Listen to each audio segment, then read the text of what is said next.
Thanks, Jen. Just a quick follow-up on the Russian response. Has the president reviewed it yet?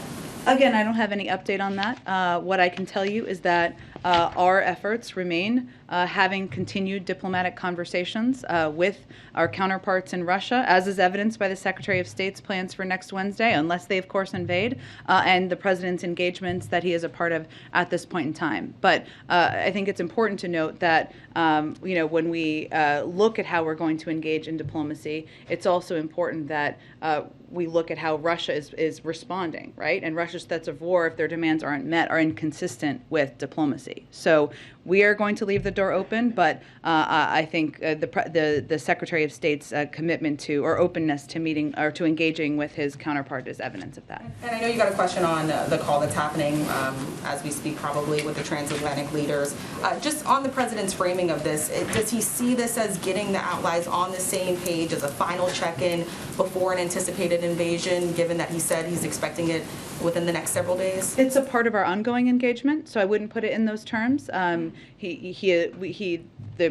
are united. We are with our allies. I think you will hear him convey that when he speaks to all of you shortly. But it is also important to stay in close touch. I wouldn't say this is the last time he's going to talk with them or talk with these counterparts in the coming days at all. He's been talking with his counterparts nearly every single day. But with the point we're at right now is, of course, over the last few days, we've seen reports of a rapid uptick of violations of the ceasefire agreement, including the shelling of a Ukrainian kindergarten yesterday. More and more disinformation is being pushed out to the public. We know this is consistent with the playbook for invasion, and we believe they are positioned to attack. So, of course, it's an important moment to have a conversation with his counterparts, but I would expect those to be ongoing.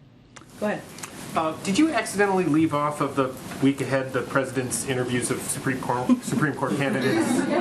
Very good. I was like, I'm thinking maybe I left something off. Well, I can tell you that February is not that much longer. It's 10 days, if my math is correct, and we remain on track to make an announcement about a Supreme Court, the president's selection for a qualified and credible nominee to serve on the Supreme Court before the end of the month.